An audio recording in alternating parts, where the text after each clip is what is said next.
Welcome to the Salmon Runs YouTube. Enjoy the video.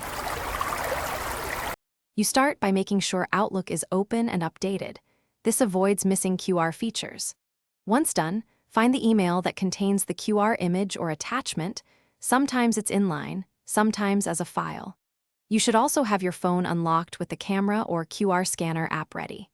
This step matters because scanning from the screen needs a clear, unobstructed image. Make sure brightness is high and the QR image is fully visible on your monitor. Now open the QR image in Outlook so it fills the preview pane, or open the attachment in the default image viewer. Once visible, enlarge the image and boost screen brightness to improve contrast. This helps scanners detect the pattern. Next, bring your phone close and steady the camera, aligning the QR in the center of the viewfinder. Hold until the scanner chirps or shows the link.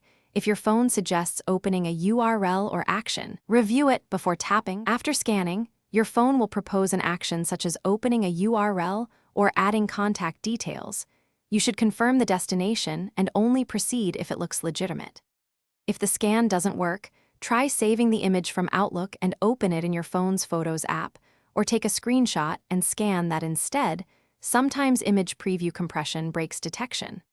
Also make sure there are no reflections, and try moving closer or using a webcam-based QR reader on your PC as an alternative troubleshooting step.